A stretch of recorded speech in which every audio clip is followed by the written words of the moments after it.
All right, Shalom. Shalom. We want to start off by giving our praises to Yahweh, Ba'ashem, Yahushai, Ba'ashem, Rakakwadash. Double honors to the apostle Nevers, that great millstone, and peace and blessings to the Akim, teaching about the mind, wild mouth, that's in sincerity and truth. So GMS Dallas, and we agreed to go into what's coming, going into the prophecies. Apostle Elder Tahar recently did a couple videos about different portions of the world that are on fire right now, you know, and then it sparked the 2nd Ezra 16, the 16th chapter, and it goes into how all of these places are going to have all these calamities and all this fire and all this destruction, and the whole point is that it's coming to America, which is Babylon in the Bible, right? Through prophecies and a thorough understanding of the scriptures, we are able to see that America is, in fact, in the scriptures. Because why would all these other kingdoms be written about except the most major kingdom, right? Going into the Roman Empire and the rebirth of them and the Renaissance period and so on and so forth, you have to have a thorough understanding of history and prophecy to be able to unlock the code, right? And with the code being unlocked, with the apostle doing the lessons, showing you all these other places that are on fire and all these things that are going down, you know that this is eventually coming to Babylon the Great, right? And it's our jobs to watch and see these things coming so that the hopeful elect can be warned and delivered, man. Anybody else who has anything else to say or anybody else who disagrees and all that, hey, it's corners for you to teach on too. Get out there one time, right? Go ahead. This is Isaiah 13:1. It says, burden of Babylon, which Isaiah the son of Amos did see. It says, lift ye up a banner upon the high mountain. And that's the scriptures. That banner, the standard that the Lord is raising up, right? And this is the burden that a prophet saw. Once the prophet saw this vision, it was on him to go out and teach the people, to warn the people. Go ahead. It says, lift ye up a banner upon the high mountain, and mountains represent governments. It says, exalt the voice unto them, shake the hand that they may go into the gates of the nobles. Right? And that's what we're doing. That's what we're doing. Like I said, we're in the process of making our way to the gates of the nobles through the Spirit, man, through teaching this word, through preaching alone. Go ahead. Okay, I'll just read through verse 5 and then we can go to 2nd Ezra. Okay. This is verse 3. It says, I've commanded my sanctified ones. I've also called my mighty ones from mine anger, even them that rejoice in my highness. And that's the Lord's elect that are being called and gathered together through this word. You know, that's basically lifting up that banner to these elites that rule in society. That's telling them that our power is about to bring this place down. It ain't going to be by our power, you know.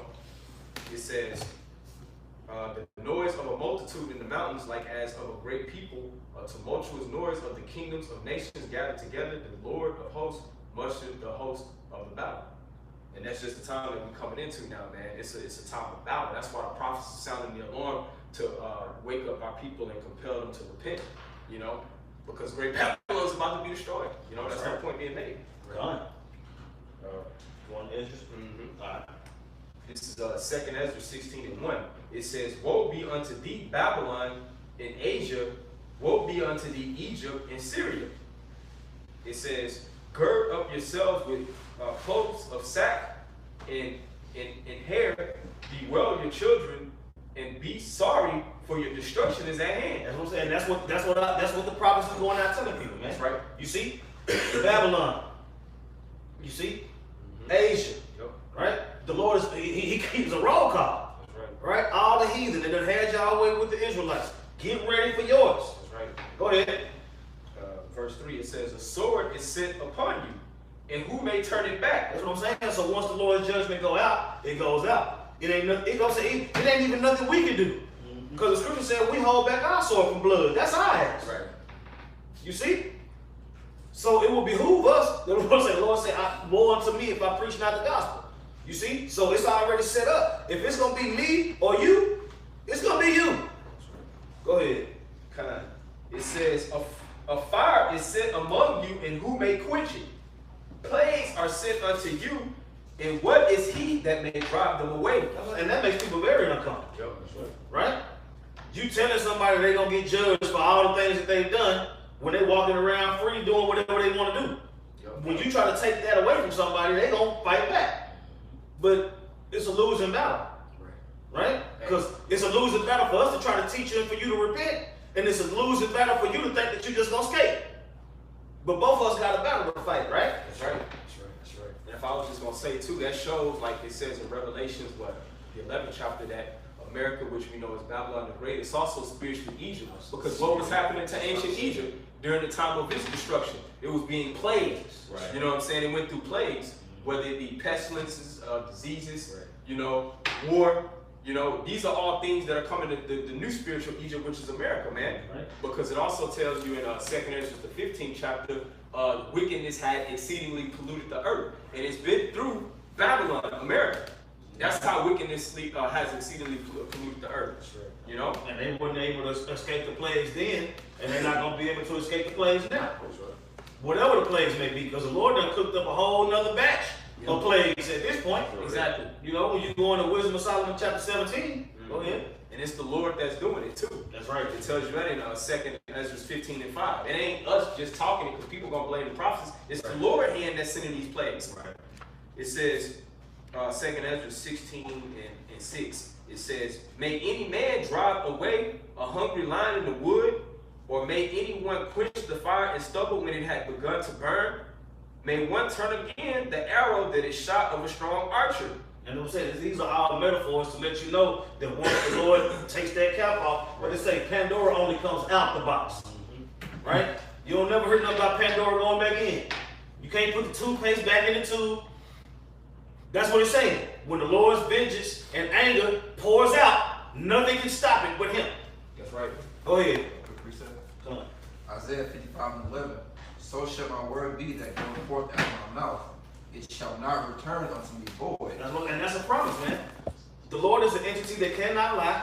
You see? He don't change his mind. Read it again. So shall my word be that goeth forth out of my mouth. It shall not return unto me void, That's what I'm saying. It's going, go ahead. but it shall accomplish that which I please, and it shall prosper in the thing whereto I sent it. Somebody get Sirach 39, 28. Something void is empty, man. You know, or it has no effect. And that's not the Heavenly Father's word, man. You know, when he speaks, things happen, man. And he spoke this in prophecy that destruction is coming. And in this like manner through thermonuclear destruction, through concentration camps, okay, through race riots, you know, disease warfare, famine, all these different things, man. It's gonna happen, man. Right. As things happened in the past, according to prophecy, hey, it's gonna happen right now as well, man. We went through slavery, the so-called white man was set up, all these other nations were risen up and they were taken down, so the same thing's gonna happen now, man. You know, you're not gonna be people trying to put power off that evil day, you know, with their own vain thoughts, man. You know, hoping that it's not gonna happen, man. You know? Not just made me think about that Luke 12. That they think how much I was gonna put that day off for return. Oh, Yeah. Ain't gonna happen, man. This is Sirach chapter 39, verse 28. It says, there be spirits that are created for vengeance, which in their fury lay on sore strokes. In the time of destruction, they pour out their force and appease the wrath of him that made them. That's what I'm saying. The Lord set that in motion. The Lord set in motion for the angels to get busy.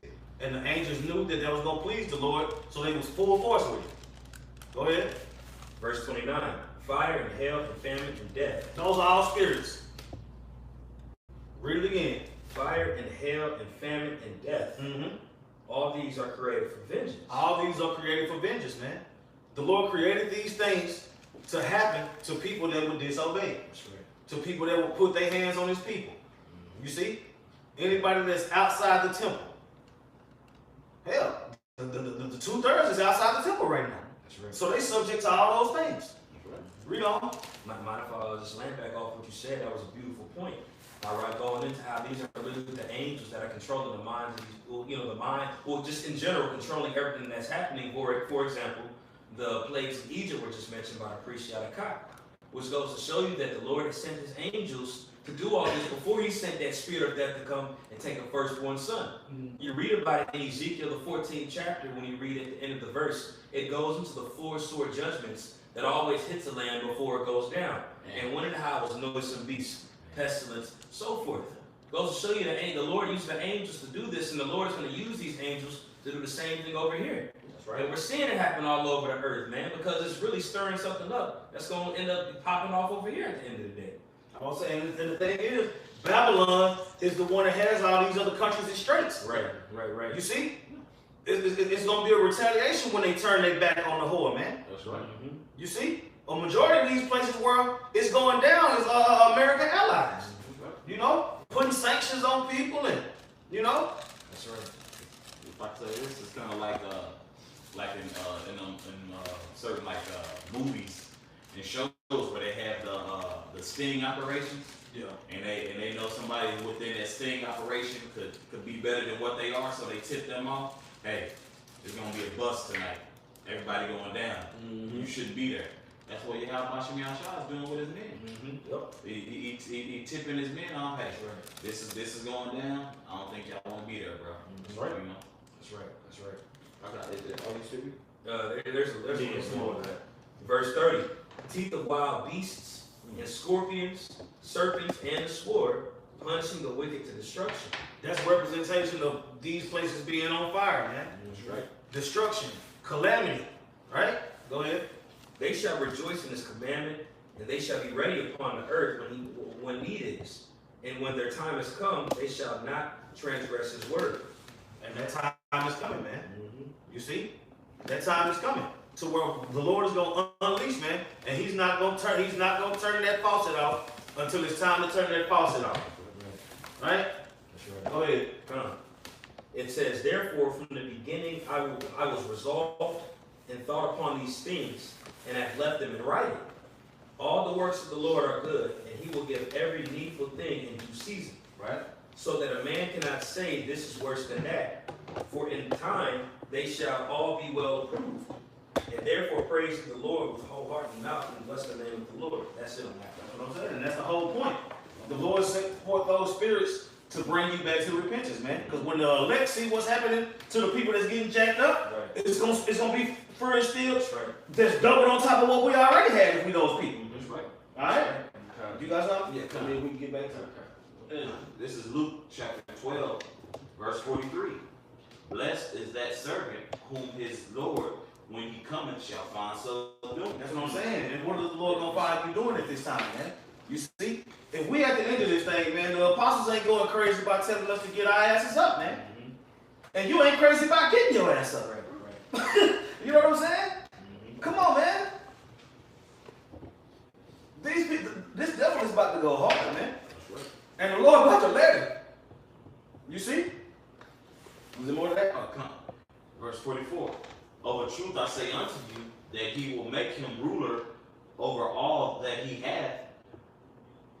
And if that servant say in his heart, my Lord delayeth his coming, and shall begin to beat the men servants and maidens, and to eat and drink, and to be drunken, the Lord of the servant will come in a day when he looketh not for him, and at an hour when he is not aware. Yeah, you're going to get caught out there, man. And will cut him in sunder, and will appoint him his portion with the unbelievers. That's what I'm saying. And the portion of the unbelievers is death and slavery, man. That's right. That's what you're appointed. You know what I'm saying? But this, all right. This is bad. You know, 2 Ezra 16 and 8. It says, the mighty Lord sendeth these plagues, and who is he that can drive them away? And we just read that in Sirach, the 39th chapter. It said, the Lord created spirits for vengeance, man. So people want to always talk about when something happens, like, we serve a loving God, like, how could this happen? The scripture says when these plagues come, hey, it's at the hand of the Lord. You know? You can't say you're not my God. Yeah, exactly. Yeah, by you saying it's not going to drive away these plagues that's coming, man. Right. That's why you read Isaiah 55th chapter. When you read up, it says, my thoughts are not your thoughts, man. That's right. Everyone else is coming out their own vain opinion and hearts, man. You know, and they're thinking just because they're saying that, they say that enough times, the Most High changes his mind. No, man. He prescribed a specific judgment for the things that happen on planet Earth. The way you carry yourself, the way a nation carries itself, there are specific judgments for that, man. There's no altering that, man. That's right. You know, and this place has carried itself in the path of death and destruction, and that's what it's going to receive at the end of the day. That's right. You know, and the Most High said, "This bitch, the best for last, man." That's right. You know, Kind of. 2 Ezra 16:9. It says, "A fire shall go forth from his wrath, and who is he that may quench it? He shall cast lightnings, and who shall not fear?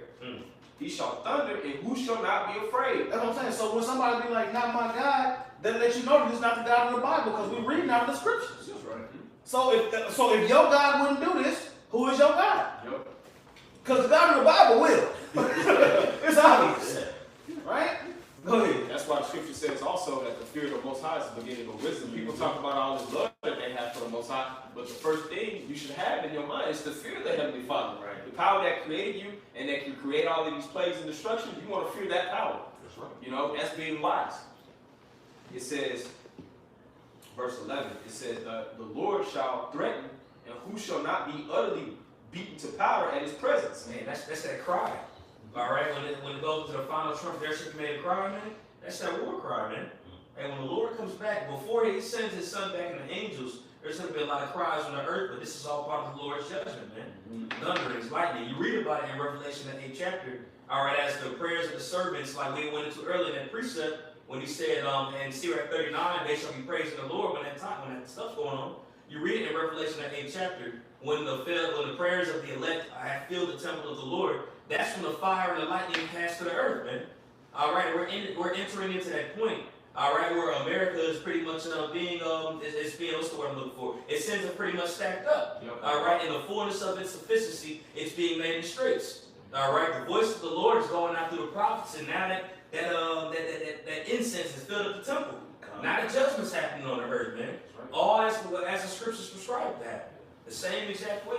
All America's going through birth pains, like you said earlier. Yeah. Like the Most High ain't just brought the fullness of his judgment. That's right. Like those pains that the scriptures talk about. Right. You know, just like when a woman is giving that child, she goes through those contractions. Right. America's going through contractions. Okay, here a recession here, a stimulus here. Right. You know, you got a skirmish in Syria here. Yep. You know, a trade war here. But that's going to all lead up to the epic destruction. You know. That's right. Or they have them scares where she thinks she can do it, you know, but it's false alarm. Yep. That's the things that happen right now, like the brother going into. You may have a hard skirmish, but it ain't just yet. That was just the beginning of sorrows, as Matthew 23rd chapter say. You know, The whole that's Very probably good. is gonna come out, I'm sure. We'll continue on. Oh, yeah. This is 2 Ezra 16 and 12. It says, "The earth quaketh in the foundations thereof, the sea ariseth with waves from the deep, and the waves of it are troubled, and the fishes thereof also before the Lord, and before the glory of his power." Hey, hurricanes, man. Yep. All these hurricanes taking place. We just had Hurricane Dorian that destroyed the Bahamas, man, and parts of Florida. And that goes into in Luke where it says, "Shall be much perplexity on the planet Earth." All the stuff is taking place right now, man. But the Lord has his prophets speaking these things outwardly, man. All right, his men being on their watch. So like, You good, bro? Speak. Verse 13, it says, "For strong is his right hand that bendeth the bow. His arrows that he shooteth are sharp, and shall not miss when they begin to be shot into the ends of the world." And then you notice that's talking about missiles instead of actual arrows, man. that's right. You see what I'm saying? Because ain't no arrow gonna shoot across the world, you know. And then you also have in Esau's terminology, they call missiles arrows. Yep. You know, when you look into a broken arrow, that means it's a missile that's missing. It's deployed. Yeah, you know what I'm saying? I put that in the movie on that. Yeah. It's called broken arrow, and it was about fucking missiles. You got it. Kind of. It says, Most times cold. Man, I got just a quick precept. This is Jeremiah chapter 51, verse 2. "And I will send unto Babylon fanners that shall fan her, and shall empty her land. For in the day of trouble they shall be they shall be against her round about. Against him that bendeth, let the arrow bend his bow. Let the archer bend his bow. And against him that lifteth himself up in the Brigidine, and spare ye not her young men, destroy ye utterly all her hosts." All right, and then it says, thus the slain shall fall in the land of the Chaldeans, and they that are thrust through in the streets, which is America. Just goes into that archer, all these different these different countries shooting off those missiles. Hey, they all gonna come over here to Babylon, man, the land of the Chaldeans. Okay, back in 2nd Ezra 16 and 14, it says, "Behold, the plagues are sent, and shall not return again until they come upon the earth." That's what I'm saying. Isn't Babylon the Great on the earth? Right. Yep. Right? So that means it's gonna have to partake in this war. That's right. Go ahead. It says, "The fire is kindled and shall not be put out till they consume the foundation of the earth. Like as an arrow which is shot of a mighty archer returneth not backward, even so the plagues that shall be sent upon earth shall not return again." That's what I'm saying. That's a promise. You see, that's a promise. That's what I'm saying. The Lord keeps repeating. He's telling you. You see. So when the Lord continues to, it's only a matter of time before that hand extended is gonna turn to an extended finger. That's how it works, man. You see, the Lord ain't finna beg you to deliver you when He's not already laid it out. Go ahead. Kind of. It says, woe is me, who will deliver me in those days? The beginning of sorrows and great mournings, the beginning of famine and great death." The beginning. The beginning of sorrows. The beginning of famines and great death. You know what I'm saying? Everything that starts finishes. Go ahead. Kind of. It says, "The beginning of wars, and the powers shall stand in fear, the beginning of evils. What shall I do when these evils shall come?" That's what I'm saying. And then somebody get Isaiah 33 real quick. Because getting the knowledge, wisdom, and understanding through the terror, you've been persuaded. Fully persuaded in your own mind that the Lord can tear this place apart in seconds, man. Right? So when the Lord do decide to start tearing shit up, well, what position are we gonna be in? Yeah, like Peter said in 2 Peter the 3rd chapter, seeing that all of these things shall come to be, talking about the destruction with fervent heat, the elements dissolving. What manner of man are we to be in all holy conversation and godliness? Meaning your conduct, your character. Right. Like meaning if you're Israelite, if you can receive this truth, repent. Do the work. Be on fire for this work. Be enthusiastic about the coming and the returning of the Lord, man. And about being hopefully found in a position of doing so when the Lord returns. So you can escape these judgments. Did anybody appreciate that? There's a side note that also proves reincarnation as well. That's a good example there. Because this is where written, 2,500 years ago? And they were talking about who's going to deliver me in those days. Right. Yep. You know, so that's just an example for you non-believers, man. Reincarnation is in the scriptures, man. And the Lord understood that. Israel understood that at the time, man. You know? That's right. Beautiful point. This is Isaiah chapter 33 and verse 6. And it says, "In wisdom and knowledge shall be the stability of thy times, and strength of salvation. The fear of the Lord is his treasure." All right, so hey man, so we're gonna be using the tools that we've been given as the time comes, and that's gonna keep us stable. And the tools again being what? The knowledge, the wisdom, and understanding, which ultimately embodies the Holy Spirit being pressed upon us, man. All right, the men of the Lord are gonna have to know how to maneuver in that day. Now, of course, there's gonna be things that are gonna happen that's going to kind of shake brothers up. And the scriptures say, the righteous shall be scarcely saved. But at the same time, they're going to buckle down and know, okay, the scriptures say this. It's always going to be alluding back to the things that we've been taught. And that's going to pretty much guide us on our directions that we take in those days. Because it's written the beginning of sorrows right here. Meaning that before all these things happen, man, hey, there's going to be stuff that's going to happen on the earth that's going to play out before the missiles come. All right, there's going to be famines. There's going to be parts where you see loved ones die and everything and so forth, man. That's why we got to have the fear of the Lord on us in that day, because, one, he can protect us, he can protect our families, all right? And even if he don't protect our families, man, at the end of the day, keep the fear of the Lord in me for us to realize, even when that day comes, that this is his program. Because adversity can cause somebody with wisdom to bug out quick, man. You know, that's why we're supposed to use this wisdom that we have here, especially when this time comes, and we apply it day by day. Because when that stuff happens, all that stuff, all that game plan, the rehearsal's over, man. It's the real deal, you know? It's going to be lights, camera, action time for the actual final curtain call, man. That's right. If you ain't been practicing and going over your lines and all that, man, you're not going to last in that day, man. That's right. That's right. You know? But the ones that have been practicing in the fear of the Lord, that's why the scripture says the fear of the Lord is the beginning of wisdom, man. That's right. That's what's going to have those men stable that time. Because there's going to be trust in the Heavenly Father. That's right. Because you believe that he's the only one that's controlling the situation. You know, he's the only one that can deliver you out of it. You know, that's why you're not going to fear me and what Esau is going to do when he grow up. You know, so we say the fear not him that can destroy the body, but him that can destroy the body and soul and hell. So that's the Heavenly Father. So he's not going to worry about it. You know? But Jake, in that AI spirit we talking about practice. Jake think they gonna just hit the light switch when the destruction and all of the calamities come. Now you gotta be rehearsing the righteous acts like the scripture says. You gotta be in that routine of getting prepared mentally, spiritually, physically for warfare, man. We know that the battle right now is more so in your mind through the spirit, but things are actually gonna physically manifest themselves, man. We're gonna be put into situations where the fear of the Lord, that wisdom, that's gonna be our guiding force out of those situations. Well, I'm saying that wisdom is what's gonna lead to spiritual power and all the other stuff that, you know what I'm saying, that Jay want. You know what I'm saying? Because you can want spiritual power because you know it's in the scriptures, but that's gonna be earned, man. Yeah. You know what I'm saying? The Lord ain't gonna give spiritual power to somebody who ain't willing to fight. Right. You know what I'm saying? Like Ariella always say, the Lord ain't gonna he ain't gonna fill up no gas, fill up the gas tank in a parked car. No, that car got to be about to go somewhere. You know? Yeah, if I say this, man, you know, you gotta be practicing those things, man. Like I said, like bro said, you're not gonna turn the switch on and obtain spiritual power. Now, the beginning of spiritual power is the understanding of this word, man. That's the beginning of it. Jake being raised up, Jake exercising the things that's been given unto the mysteries. So if you're not doing that part of spiritual power, you're just not gonna jump in and be a damn tank and take down Esau. We're gonna have no muscle memory. Yeah, that's exactly what it is. Man. When things are already ramping up and speeding up, calamities, wars, rumors of wars, skirmishes, death, destruction, people being put to death in crazy ass ways, it's speeding up more and more. So it's gonna have to be split-second decision making. And what do? You're gonna revert back to what you've been doing, what you've been practicing.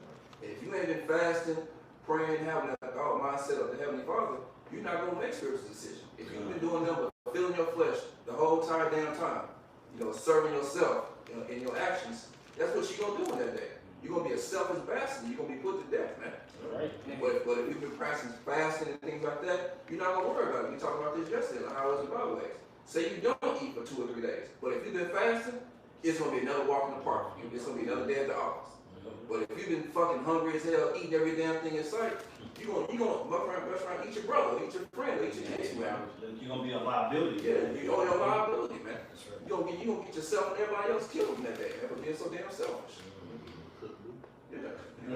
You got a pack of peanuts on the low. Yeah. You got a pack of saltine crackers in the back pocket. You know what I'm saying? You got the little boy just tough, yeah. And that's what I'm saying. That's not knowledge and wisdom being your stability in that time, man. Right. You see? When you rely on the Heavenly Father, that's what I'm saying. You got accounts of men being fed by birds and water coming out of rocks and manna and all these different things, showing you that the Lord is going to do what He's going to do. That's right. You know? Let's get back to Okay. This is back in 2 Ezra 16 and 19. It says, behold, famine and plague, tribulation and anguish are sent as scourges for amendment. to get you right. You know what I'm saying? To make you repent. You see? Go ahead. It says, but for all these things they shall not turn from their wickedness. That's what I'm saying. Why should you be stricken anymore? You see? You gonna go harder. And then that reset, I want to say that when the Lord hit that reset, but it ain't gonna be pretty. Go ahead. Nor be always mindful of the scourges. It says, behold, victual shall be so good, cheap upon earth. And that's why you can get a Big Mac for a penny if you go through DoorDash. 50 nuggets for like $6. You know what I'm saying? 10 nuggets for $1. You know? Good. You know what I'm saying? You can get pounds of pork for a low price. Yeah. You see? And because of this, people think that everything is all good. Yeah, you get a You flat see, y'all talking about it's going to be a recession, and y'all talking about this drought, and shit, I can go get me some food right now for $20. I can feed my whole family. All that old mess. Yeah, 40 packets of Kool-Aid, 50 cents. Yeah, you gonna get a rotisserie chicken at Costco for $2.99. You know? Yeah. And that's low level thinking. That's not, being kingdom. That's how destroyed our people are, man. Plus the brotherhood. It's just facts, man. This place is through, man. This place is through. This place can't progress anymore. Like I don't even know how no wicked it can become. It's all downhill. Yeah. It's all downhill. It's in Reese's peak. It's Hall of Fame status. Yes, it's new. You know. It can get lower. It can get worse. Oh, it's gonna get worse. That's why Lord's gonna have to lift up the standard of like days of speed.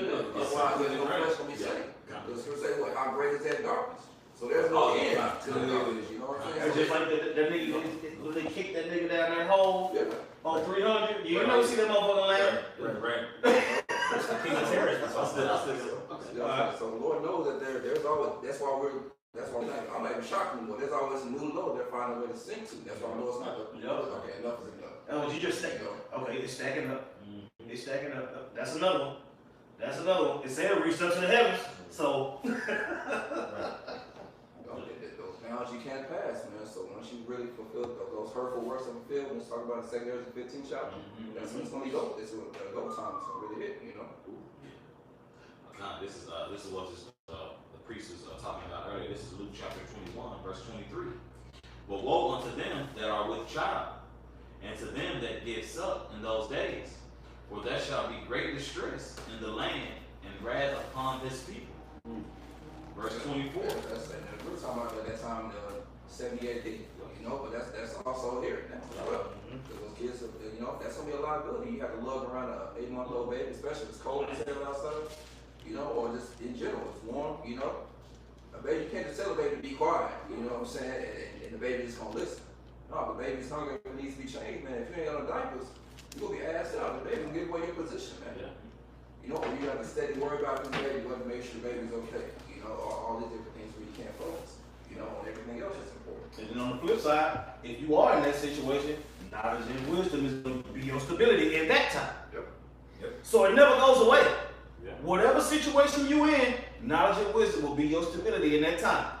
You know what I'm saying? Whether you got a peanut packing snickerdoodle in his pocket having nigga or a baby, you still gonna have to deal.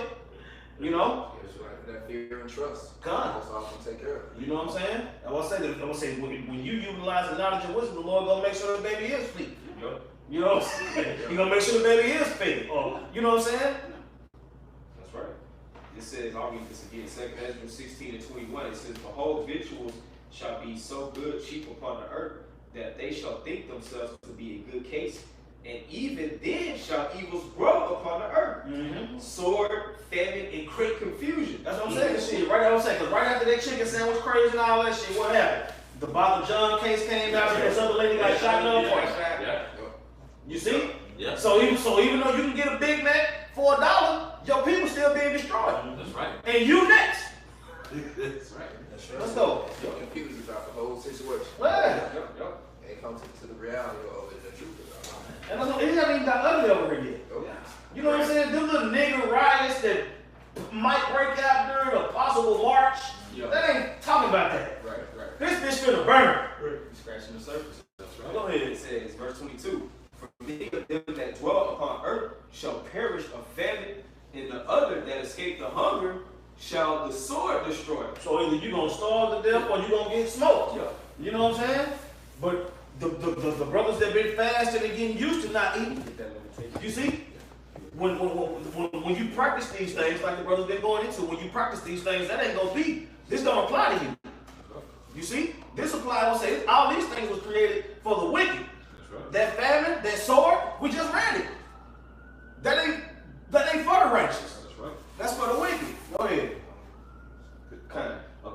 Go ahead. Okay. Yeah, this is Ecclesiastes chapter 10, verse 6. Folly is set in great dignity, and the rich sit in low place. And that's a prime example of what the Zaquan is going into, because you had these chicken sandwich crazes, these KFC crazes, and so on and so forth. But it's real chaos going on in the world, man. Yep. And we the rich and we sit in low place because we in captivity, man. Right.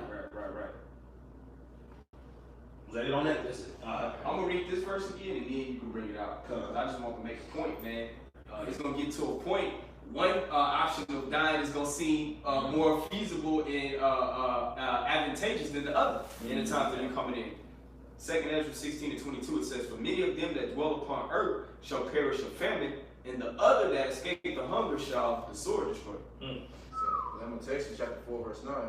They that be slain with the sword are better than they that be slain with hunger. Right. They that be slain with the sword are better than they that be slain with hunger. Because when you basically die in a famine, that's a slow or torturous death. Right. As opposed to getting hit with the sword, that's a quick kill. You know? So one is better than the other, but that's one of two ways of how this thing gonna be playing out. The options gonna be limited. Yeah. Yep, that's the point I want to make. Yeah. But these pine away, stricken through for want of the fruits in the field. And that's what he's talking about, it's torture. When you pine away, man, your body just eats itself, man. You know? And then it's up to the Heavenly Father if your judgment is going to be death by famine or death by the sword. So you may try to kill yourself or take yourself out, and you may fail. You may just sit there and die in agony, hungry, and bleeding out.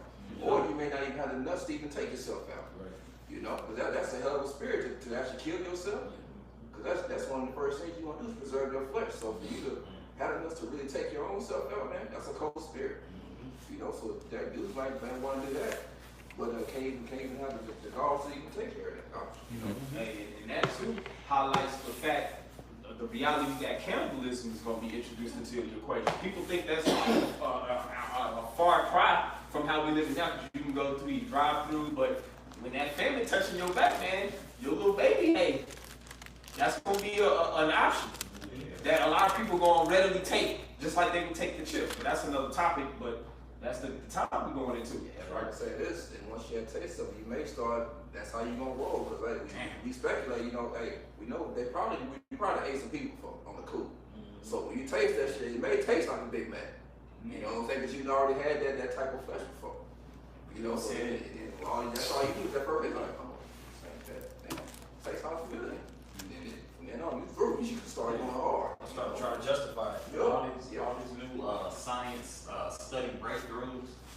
Like them Athenites making steaks out of feces, man. Come on. So how much more of flesh from a human? You know, he was talking about justifying eating homeless people, stuff like that, you know? Yeah, what's that?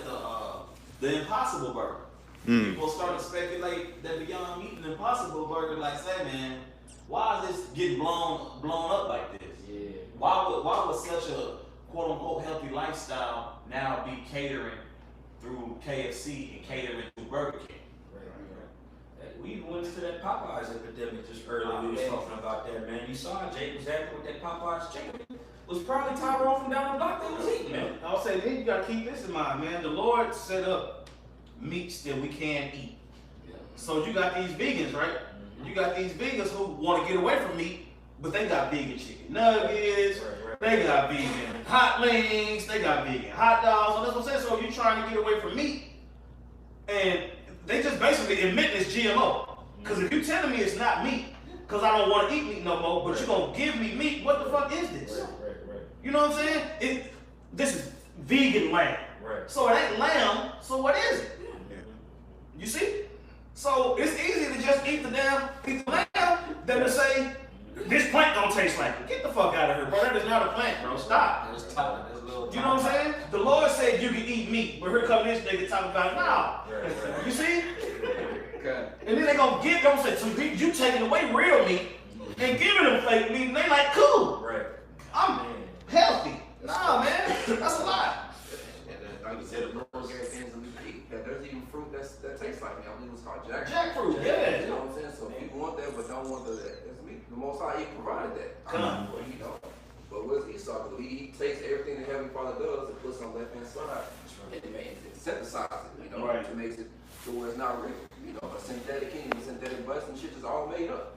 And we just read about it, man. About the visuals being so good, it's so cheap. You see? Because they just giving you any goddamn thing. That's a beautiful point. They got some seaweeds that you can fry that taste. What, cognac fruit? You know what I'm saying? Man, go ahead. He's so far behind. Esau. This place gotta go, man. This is back in 2nd Ezra 16:23. It says, and the dead shall be cast out as dung, and there shall be no man to comfort them, for the earth shall be wasted, and the city shall be cast down. And that's what's coming to this place, man. That's right. That's what's coming to this place. Go ahead. There's no man to comfort. There ain't no funerals. You know, none of it. There's so many dead bodies. Yeah, no burials. None of that, man. there's gonna be so much going on. That's why the scripture say in Revelation 14 chapter the blood shall be as a horse's bridle. You know, that's how it's gonna go down, man. Bodies all over. You might trip over a body just walking around to the corner store. You know. I was saying, just think about that. When you watching the news and you see these floods, think of that as blood in the streets.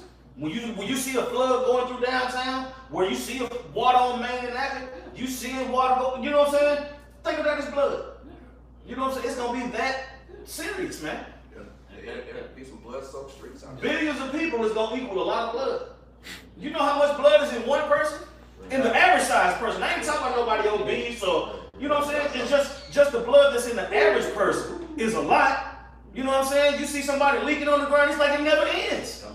That's true. And they said this in all actuality in the Bahamas, it was actually thousands of people, and they were saying mile to mile you were gonna cross dead bodies. They said it smelled horrible. They said that little 2378 people was bullshit. They said that was 2,000 people. Yeah,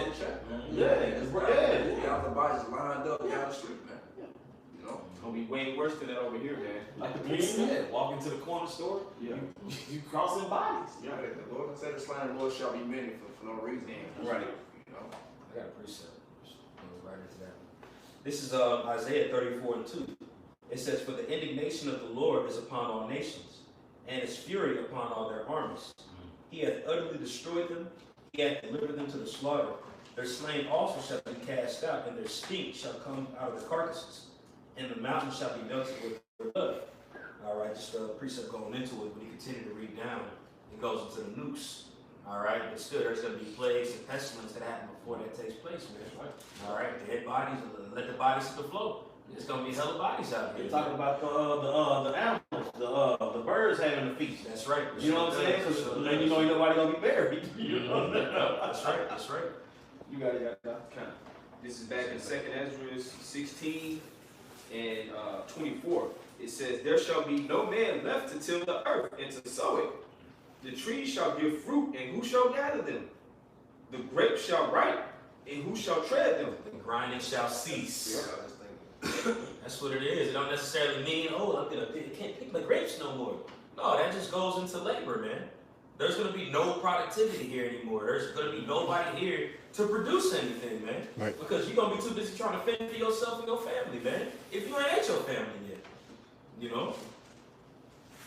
It says, "The grapes shall ripe, and who shall tread them? For all places shall be desolate of men, so that one man shall desire to see another and to hear his voice." Yeah, man, it's gonna be that far spread out, man. Walking dead. You type know what I'm shit. saying? They showed you that in Iron Legend. Yeah, I just Remember thought when about he was downtown with the dog and he was talking to the mannequins and all that? Go ahead. It says, "For of a city there shall be 10 left, 2 of the field which shall hide themselves in the thick groves and in the clefts of the rocks. As in an orchard of olives, upon every tree there are left 3 or 4 olives. Or when as a vineyard is gathered, there are left some clusters of them that diligently seek the vineyard. Even so, in those days there shall be 3 or 4 left by them that search their houses with the sword." That's what I'm saying, man. That Walking Dead environment, man. That Book of Eli. You know what I'm saying? Yeah. Ghost towns. It's coming to that, man. It's coming to that. You see, and through all that, all kind of stuff gonna be going on. World War gonna be going on. It's gonna be a buildup. There's gonna be no traffic. You see? You know? I'm talking about sitting in traffic on the highway or distribution. Yeah. Ain't gonna be no traffic. Go ahead. Kind of. It says, verse 32, yep. And the earth shall be laid waste, and the fields thereof shall wax old, and her ways and all her paths shall grow full of thorns, because no man shall travail therethrough. Yep, that was it. It ain't gonna be nobody. I'm saying ain't gonna be no lawnmowers. It ain't gonna be nothing going on. It ain't gonna be no people. Yeah. You know what I'm saying? It's kind of hard to do all that without no people. Yeah. You know? I said when there ain't no traffic, people walking around, then maintenance being done, just like the people referenced what's that movie with Will Smith. I Am Legend. You know what I'm saying? There were no cars on there. All the nation just took the whole cities back, man. Where the grass and everything start growing through the concrete again. You know? That's what it's gonna look like here, man. Yeah, they had this show on the History Channel called After Earth or something like that. Yeah. You know what I'm saying? And they had still tall ass skyscrapers with grass growing out of them and shit. He was like, nigga, no. That shit is gonna be clean as all. You know what I'm saying? Go ahead. The last part. Tripping. I'm continuing off of the brother. 2 Ezra 16 and 33. The virgins shall mourn, having no bridegrooms. Let you know all the men gonna be getting smoked, man. You see? It's gonna be war. It's gonna be war. You see? If you ain't, I'm saying, if you got an old lady in that time, it's gonna be a strong possibility that when you leave the crib, you ain't gonna come back. You see? Go ahead. Women already outnumber men already by 7 to 1. Come on. The women shall mourn, having no husbands. Their daughters shall mourn, having no helpers. Women are gonna be out here bad in that day. That's what I'm saying. All the women that don't think they need a man, in that day they gonna realize they do. Yep. You see? Leading up to that time, they gonna realize they do. That's right. So all these people that got all these things to say and running their mouth, man, they not realizing that whether you believe this or not, you still subject to it. Right. Exactly. you can be swagged up all you want to. Ain't gonna change nothing. You know? Exactly. Yeah. No faith won't make the faith of the Most High with that effect. If you don't believe, man, God believe, man. Yeah, because he told you. You was told. You got it. Quick precept. Matthew 24:19. And woe unto them that are with child, and to them that give suck in those days. That's it. That's it. You know what I'm saying? Now, just don't. That's what I'm saying. With all this being written, if you end up with a baby in that day, it is what it is. But that's what I'm saying. You shouldn't be shooting for that. You see, that's just like saying that in the days of Noah. In the days of Noah, that's what I'm saying. It was just like that's what I would say. It was babies. Oh, Yeah. grown men. Oh, little girls. Oh, somebody now. Oh, Yeah. everybody was getting it, bro. You know what I'm saying?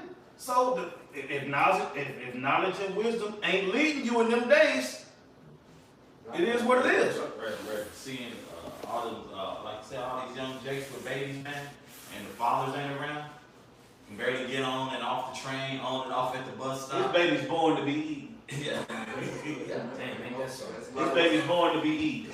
It's a ton of single mothers out there. No help. They ain't got no help now. No. Doing better. And that stud ain't gonna do you no good. She gonna get dry. You can hang up that stud crap. That I, N, D, E, P, N, D, whatever fuck that shit is. You know, so that bad bitch, the independent woman. Do you know what that means? And that fish cooch, you gonna attract the animals. Yeah. They gonna have to deal with all that. Lion, tigers, and bears. Oh my, looking at us. And think about it, it's in that day, because you know we in the time where the heart is waxing cold. It's gonna be a lot of men who's gonna lead their women on the spot. You know? Like if she about to attract a bear, I'm not jumping in front of them claws, man. That's it. I'm not, you know. Yeah, so a lot of men, they won't need it, won't now. Because society telling that whole ass nigga to do. Well, that time when I bet so it's so big. You be better off eating that bitch.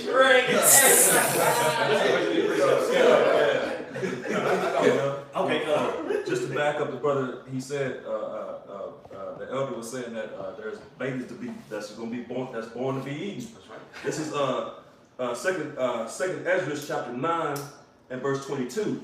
Let the multitude perish them which was born in vain, and let my grape be kept, and my plant for with great labor have I made it perfect. Right, I said that great. Man. That's the elect, man. Everyone else, the 2/3, man, they were born in vain, man. Vessels fitted for destruction. That's right. In that day, you know. So that's exactly what the earth was filled for these people just to be judged. That's right. That's right. And then, like I said, that grape is the elect, man. That's the Most High. He kept and preserved that cluster, you know, for his work and for his Call y'all about you know. back. 2 Ezra 16 and 34. In the wars shall their bridegrooms be destroyed, and their husbands shall perish of famine. That's what I'm saying. That's what's coming, man. That's what's coming. You know what I'm saying? The draft coming back. World War III, yeah, it's gonna be fought with missiles, but it's gonna be fought with people too. Right. You see? Somebody gotta be fueled for the missiles. You know what I'm saying? They still got ground troops and all that type of stuff. That's right. That's why we reading Ezekiel 38 chapter said we shall seek our men for continuing employment, man. Because in the Middle East, man, there's gonna be so many dead bodies over there from that war. That's gonna like Dale said, there's gonna be ground troops, There's gonna be tanks, there's gonna be fighter jets, Yep. you know, there's gonna be bases that's gonna be blown up. There's gonna be hella people out there, man. God. You know, somebody gotta push the button, somebody gotta shoot the tanks. Right. You know, somebody gotta shoot the rifles. I said, because the scriptures say they gonna be afraid, but they gonna fight anyway. That's right. That's right. So that's what I'm saying. All that cooked flesh, man, it's inevitable. That's right. Go ahead. Hear now these things and understand them, ye servants of the Lord. Hear now these things, you servants of the Lord. Understand this. You see? Because if you hear them and you understand, the knowledge and wisdom is going to be your stability in that time, man. You see, we got to hear these words now. That's right. Go ahead. Behold, the word of the Lord, receive it. Believe not the gods of whom the Lord spake. Behold, the plagues draw nigh and are not slack. If I may say, this was 2,500 years ago, man. And Ezra received this, and Uriel told Ezra right there, he said they draw nigh and not slack. So if they drew nigh 2,500 years ago, imagine how close and nigh they are now that we're going into, man. We a hell of a lot closer. And Ezra said, woe unto me in those days, knowing that they were close. So what type of mindset are we to be in this day, man? I'll say Ezra's right here somewhere. Yep, That's right. that's right. That's why I said, behold, the word of the Lord, and receive it, man. Take hold to this word, man. You know, believe not the gods of whom the Lord spake, man. Don't believe me. Don't fall to these other doctrines, man. Because people say in the last days, perilous times will come. Men will be lovers of their own selves. You know, in 2 Timothy, the 3rd chapter, how they go to their lips, man. And you see guys on there right now, falling away to other doctrines, philosophies, following to themselves. All those are other guys, man. The Lord spake up saying, don't follow, man. Excuses is another God. That's right. That's right. Straight up. Christianity is a chief for that, man. A whole religion of excuses, man. Man. You know, and it's destroying our people, man. Yep. Great point. Behold, the plagues draw nigh and are not slack, as when a woman with child in the 9th month bring forth her son, within 2 or 3 hours of her birth, great pains compass her womb, which pains when the child cometh forth, they slack not a moment. And I'm saying that go back to Genesis chapter 3, where the Lord said, you're going to bring forth children in sorrow, man. You see? And that sorrow, I would say that sorrow is a buildup. You see, because for that whole 9 months, you having the baby kicking, you all uncomfortable. Then the closer you get to the baby coming, it's just pain. In spurts. Pain in spurts. You know what I'm saying? And then finally just boom, boom, boom, boom, boom, boom, boom, boom, wham! But that boom, boom, boom, boom, boom, boom, boom, boom, boom before the wham is a motherfucker, man.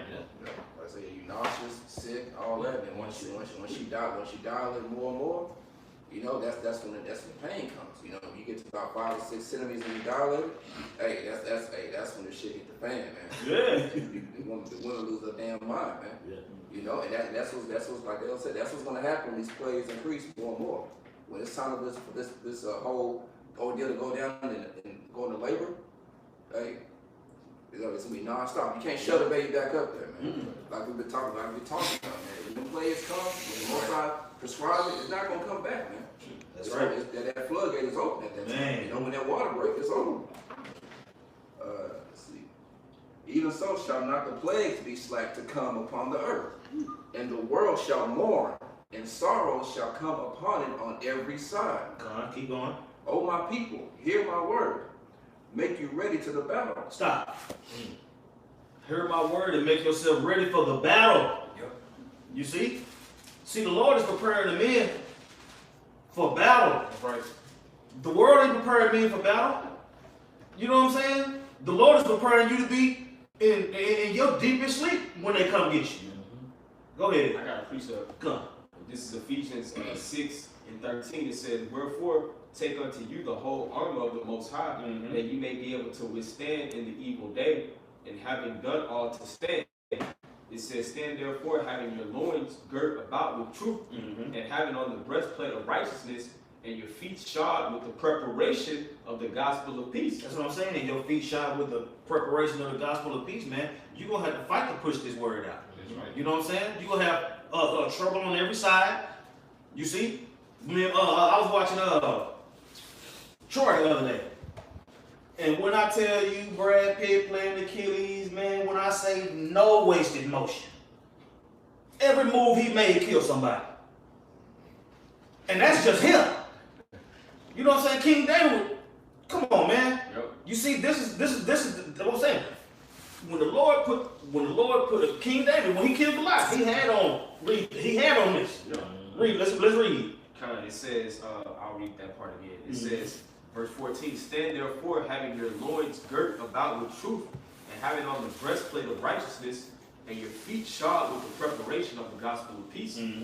Above all, taking the shield of faith, Right. wherewith ye shall be able to quench all the fiery darts of the wicked. That's what I'm saying. And it says the most feeble amongst us will be like David. You see? Yep. Go ahead. So like I said, this since you mentioned Brad Pitt and Troy, how he said there was no ways to move. That puts him under the scripture in 1 Corinthians 9 chapter. Right now, it's when they beat the air, man. You know, and I was talking about move with intention. Yep. So every move you make in this thing is supposed to be intentional, man. You're just not supposed to be out here just doing random ass shit, you know, like beating the air. That's right. Everything has to be in purpose, man, for the will of the Heavenly Father to the best of your ability. That's right. Yep.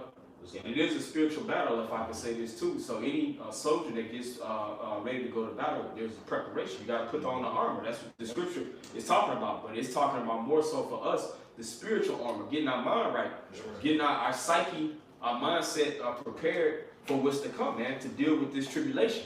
Right. You know, this last verse. This is the most important part of the whole armor.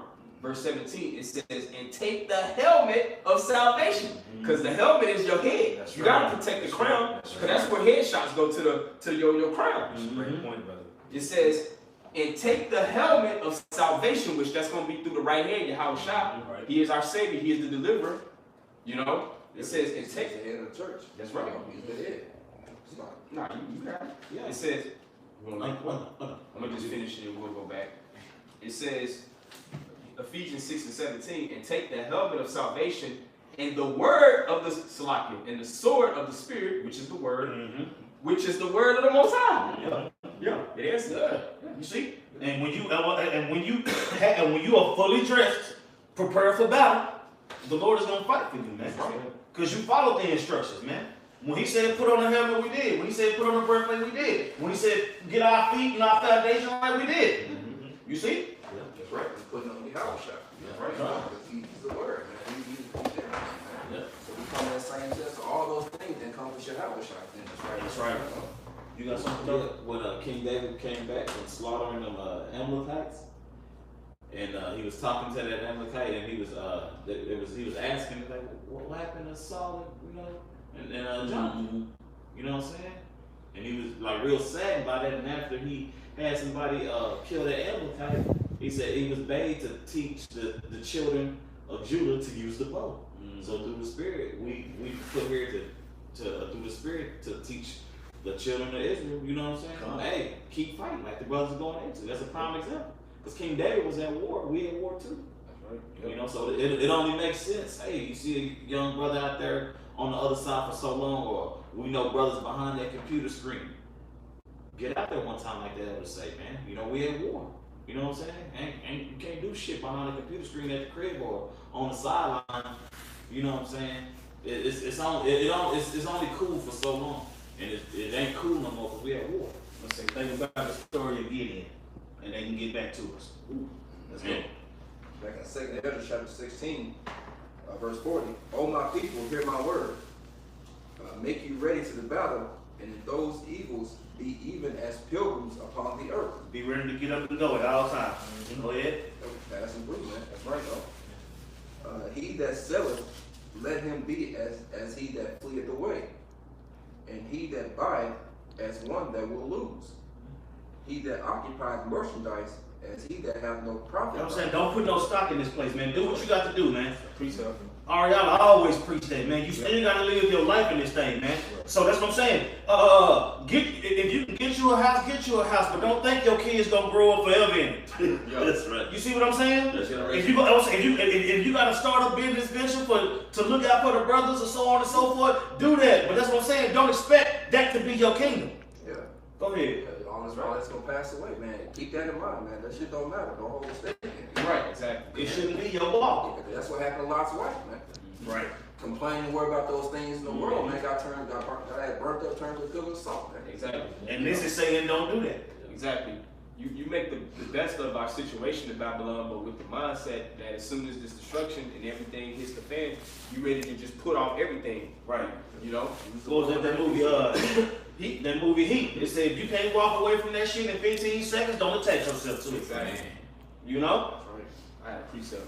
This is Hebrews 13 and 14. It says, "For here have we no continuing city, but we seek one to come." That's what I'm saying. And that's the precept of this, man. Yep. You see? Yeah, you can build in this society knowing it's gonna be destroyed because you know that in the process you stacking up treasures in heaven to where they ain't gonna be able to take it from you. That's right. You see? And until you can wrap your head around that, you're gonna look carnal. And you're gonna be subject to the portion of a sinner, man. That's right. I got a quick one too. This is Revelation 12 and 11. And they overcame him, all right, and the enemy and the accuser of our brother Esau Edom. That's right. And they overcame him by the blood of the Lamb and by the word of their testimony. Just goes into that precept the brother Yaakov put up in Ephesians 6. All right. And then it says, and they loved not their lives unto death. Mm-hmm. Yep. That's what I'm saying. And when you love not your life unto death, you still gotta live that life. Yep. You know what I'm saying? It ain't gonna be no situation where you just gonna be sitting in the corner reading precepts 24/7. Right. You know what I'm saying? That's right. Was more to that? That was pretty much the point on that one. Okay. Yeah, I was even gonna allude to even just land backing off the elder, man. And that even goes hand in hand with being quick to put those same things down when it is time to run and move, man. All right, if you don't really have an attachment to these things like that, it'll be quick for you to drop those things, man. Because it said that we're gonna be made pilgrims upon the earth in those days, man. And we're going through our pilgrimage right now. There's certain things that we do acquire. All right, you don't live your life as a bum. All right, you don't be a loser in your life, and the more you're in the spirit, you're gonna gain particular things, even in the flesh, because the Lord is gonna throw you certain bones. Right. But when all hell is getting ready to break loose, just as quick as the Lord gave those to you, you gotta be just as quick to cut those things off as well. That's right. Because can't no camel go through the eye. Can't no camel go through the eye of a needle, man. Yeah, you ain't taking no PlayStation on the chariot. Exactly. Right. This is not the end all be all, That's man. right. It's way bigger than America, man. Mm-hmm. I got some.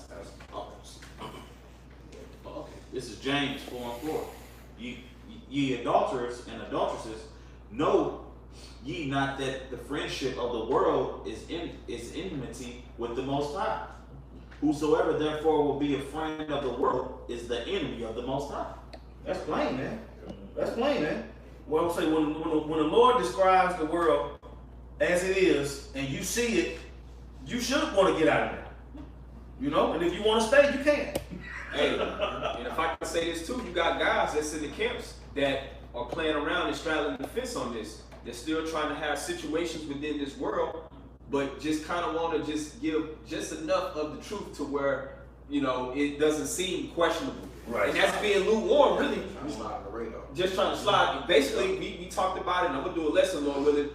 Those men that crept in unawares, because you got guys that kind of, you don't realize at the end of the day how they kind of skate by. Mm-hmm. Right. You know, they really not doing what the fuck they need to be doing, man. Right. They got really probably like a foot in 3/4 in the world and maybe a quarter of a foot in the truth, man. That's them niggas with a turtle dove on deck. Yeah. Hey, really, if you're in that spirit, just go. Just go. Yeah. Just go, man. Yeah. Just go. What are you obviously ain't afraid of the Lord. If you gonna play with him and be lukewarm, Right. so just go. Just go, man. You know what I'm saying? It done been men that was in this camp that I actually had respect for when they said, you know what, bro, I can't do this no more. Turned in, threw in the towel, and went on about their business. Right. It's better to be that. It's better to be that than to hang around. Yup. Because that's what I'm saying. At the end of the day, the whole time, once you know you through and you continue to come and fake the funk and do all that, man, you actually taking the Lord for a hoe, for real. Right. You know what I'm saying? Like the Lord know you through, bro. You know what I'm saying? So trying to hustle the Lord ain't gonna get you on no chariot either. That's right. Especially with all these things. That was look at the chapter we focusing on, man. With all this going on, you still want to take that thought process? Let's get back to the precept. It's a lot, Yeah. Hey, that's why Galatians 6 and 7 say, be not deceived, the Most High is not mocked, man. Come. You can't mock the Heavenly Father. What you sow, you gonna reap, man. Somebody get that. Yeah, pull that. Yeah, pull that. For real. Galatians 6 and 7. Yeah. Yeah, that must needs know what I'm saying? Because at the end of the day, man, with knowledge and stability being, knowledge and wisdom being your stability in that time, you not gathering, you gotta attain wisdom, building up to that time. You know what I'm saying? Come on, man. That's what I'm saying. When you in a sport, you practice because a game is coming. You ain't just practicing forever. You ain't just rehearsing forever. You rehearsing for a due date. That's right. We don't know the due date, but that's what I'm saying. We don't have to. Go ahead. This is Galatians 6:7. Be not deceived. The Most High is not mocked. And that goes for all of us, man. That's right. That goes for all of us, man, because we all in this flesh and we all try to find reasons to just chill. But the Spirit don't allow that. Right. You know what I'm saying? You can have plans to chill and end up putting up 2 lessons. Right. You see, so it's letting you know, you constantly see that you ain't completely in control. Right. Go ahead. For whatsoever a man soweth, that shall they also reap. That's what I'm saying, man. And if you sowing, that's what I'm saying. If you sowing death, you're gonna reap death. That's right. That's right. Lying to brothers and being a bark at the end of the world, really? Hey, you was written about. Go ahead. Verse 8. For he that soweth to his flesh shall reap. For he that soweth to his flesh shall of the flesh reap corruption. That's what I'm saying, man. You want to feed you gonna feed your flesh to the point that it's gonna kill you, man.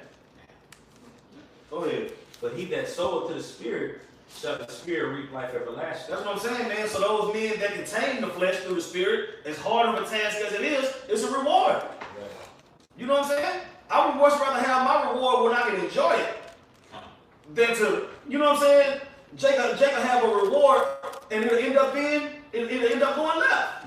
You know what I'm saying? Jacob mess around and be thinking the Lord blessed him with a lump sum of money and it end up destroying his ass. Right. That's real talk. You know what I'm saying? That's real talk. Everything ain't the glory of the Lord, man. Satan can bless too, man. Mm-hmm. Shit. That's right. That's right. He tried to bless your house shall with all riches of the world. You see? And your house I turned it down for a greater blessing. That's right. For a real blessing. That's right. That's Go right. ahead. Verse 9. And let us not be weary in well doing. That's what I'm saying, man. You can't be weary and well doing, man. Sometimes if you can't give, don't worry about it. Right. You know what I'm saying? But what's actually being given? It ain't always got to be money. Mm-hmm. You see, Jake get caught up on that money shit, man. That's right. Read it again. Con. And let us not be weary in well doing. Doing the work. That's right. That shouldn't be a burden or make you weary to put up videos, man. That's right. Especially if you proclaim to be an Israelite and we know all of these prophecies and this pestilence and these plagues that's coming down the line. You should be wanting to go hard and just put out that vibration as much as you have opportunity. Now, there is different measurements for different men as far as the workload is concerned, but you need to be active in this thing, man. That's right. Are you faking the funk, really? Straight up. If you only come around when it's time to fellowship or when wine is getting broke down and chicken ready, you ain't in the right spirit, man. That's right. Being weary and well doing, just go. If it's a burden to you, you're wasting everybody's time. Just go. Just go have fun and do what you want to do in the world. You doing it already. Take that burden off yourself, man. Straight up. Yeah, you doing it already. I can say this, but that's a beautiful point because, like the brothers are saying, you are wasting the Most High's time. Think about it. You had brothers to pray for you. Yeah. You didn't, on the cool, you didn't kind of, I ain't gonna say prayer wasted, but in a sense it kind of is like, bro. Getting anointed when you know you through already. Yeah. Like, bro. And it's the end of the world. That's what I'm saying. War is coming to this place and you ain't putting on your armor. Mm-hmm. You taking your armor off. That's right. You know what I'm saying? Man, I've been walking around in this armor for 6 weeks and I ain't killed nobody yet. Yeah. You take the helmet off and you chilling. You know what I'm saying? Now you walking around, you done took your helmet off, you comfortable, you done put your sword down. Great point. You know what I'm saying? What the fuck you taking your breastplate off for? Right. That's right. And that's what I'm saying. And the more excuses you make, the more armor you taking off. Right. Before you know it, you naked. Naked as hell. And then boom, right in the kisser. Hey, that's why the scripture said, put on that beautiful garment. You know, before Jacob had his house built that altar over in the land of Bethel, he had told them to wash themselves and put on new garments, man. You know, so as we continue to build within this thing of ours, man, we want to make sure, as the elder stated, you ain't taking that armor off, but you keeping that beautiful garment on, man, which is synonymous for the helmet of salvation, the armor that we read about in Ephesians the 6th chapter. And if I may just bring up a quick little point, just to stress it mainly to younger brothers that might be watching. All right, because you do have certain accounts where, because it says you're not weary of well doing. And you can get to the point where you're constantly giving. And a lot of times that giving can go to somebody that might not be deserving for it, man.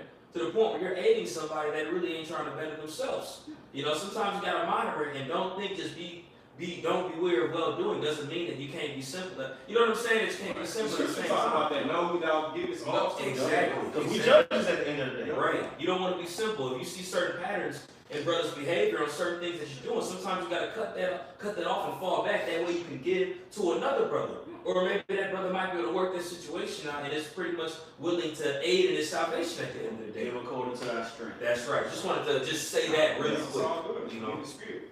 Go ahead. That's back in 2 Ezra chapter 16,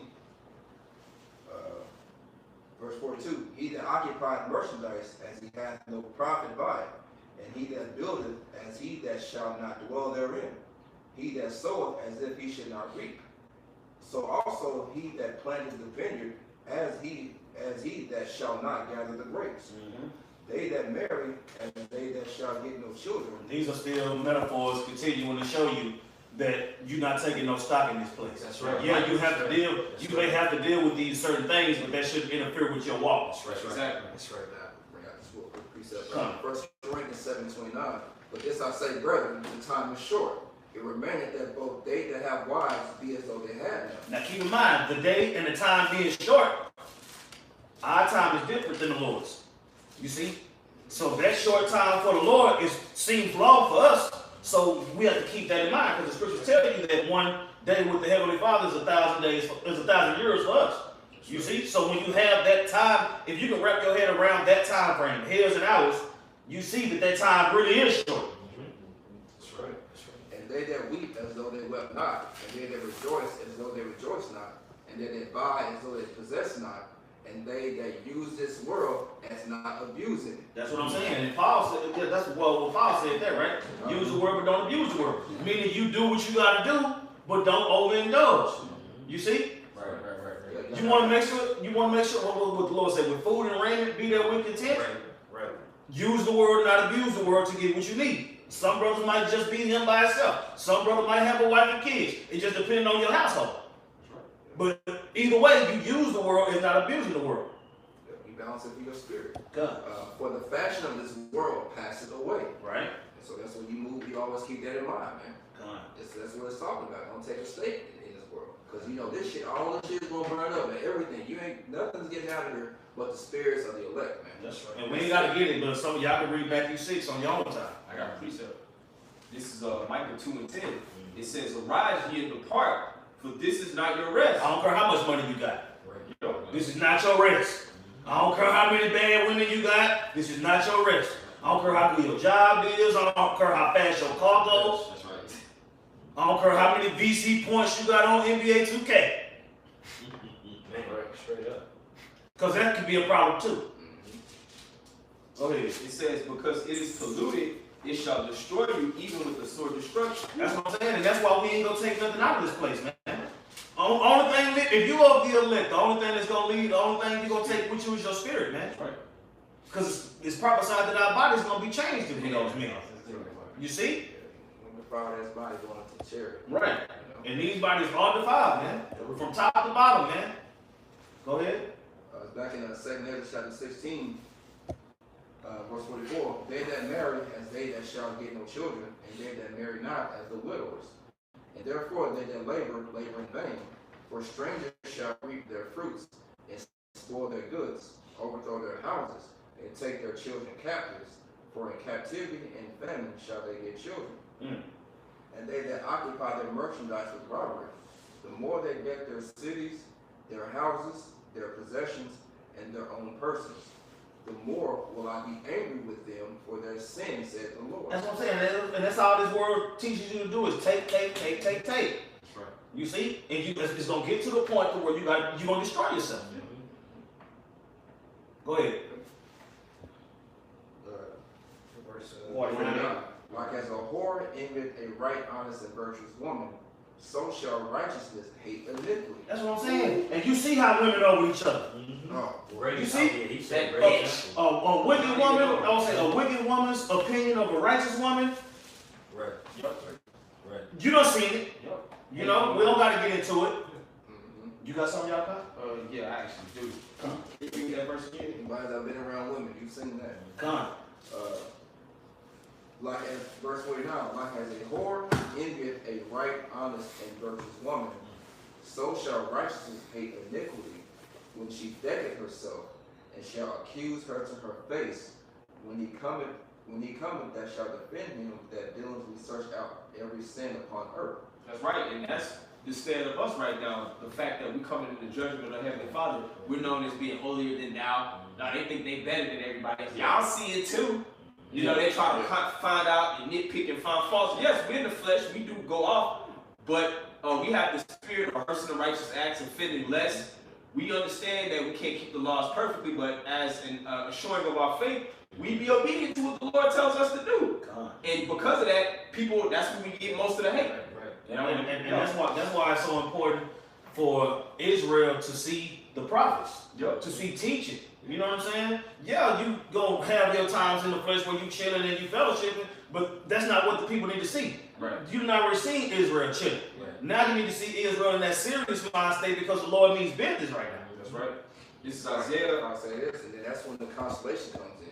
When you had that serious mindset, you know, when you carry that cross, that's when the Lord allows you to let your hair down amongst the eye. Come on. That's when the consolation and blessing comes in, man. Like they said, we don't put that on wax. We don't put that on camera. We've seen Israel chill to the umpteenth degree, man. Right. Israel can chill. You know, Jacob was a man who up in tents. We got chilling down. Right. And come, when you look up the word plain, when it describes Jacob, it goes into righteousness. You know? So he was righteously chilling. Yo, because really I want to bring this out because you talk about like that harlot who, or it could be a pack of harlots who envied that one virgin that's in the midst of them. You know what I'm saying? Just talking all kind of shit about her. But she ain't did nothing wrong. She virtuous. Y'all the hoes. Right. That's how it is to us. You know? Alienator and everything. Yeah. This is Isaiah 59:15. It says, "Yea, truth faileth, and he that departed from evil maketh himself a prey. And the Lord saw it, and it displeased him that there was no judgment." So that's the mindset that we have to go through sometimes. You know, like even just simple things like your job. If they bring breakfast for everybody, and then you reject it, you're like, nah, I can't eat that. You know, it's sausage and biscuits. You know, I don't eat pork. Now everybody like kind of talking about you on the side. Like, what's wrong with him? You know, you got to deal with that for trying to be righteous. Right. You know what I'm saying? You think you would want to uplift and try to get on the same page as the person that's doing righteousness. But not in this place, man. You know? If they look at righteousness as holier than thou. Right. Back in 2 Corinthians 16:51, and therefore be ye not like thereunto, nor to the works thereof. For yet a little, and iniquity shall be taken away out of the earth, and righteousness shall reign among you. That's what I'm saying. That's coming. What I'm saying, but in order to make omelets, you gotta crack some eggs. That's right. Go ahead. Let not the sinner say that he hath not sinned, for the Most High shall burn coals of fire upon his head, which saith before the Lord power and his glory, I have not sinned. You know what I'm saying? You can't lie your way out of it, man. You ain't gonna be able to lie, you ain't gonna be able to cry, you ain't gonna be able to buy. That's real. You gonna die. That's why. Brother John talks about that, you know. He said he had not sinned, he makes the Most High a liar. I mean, you're a liar that day, man. You know, that's why the Lord said those that are whole don't need a physician. But he came to say those that are sick, man. Those that will acknowledge the thing you got, man. Right. Because Christianity teaches that you already got it, you already saved.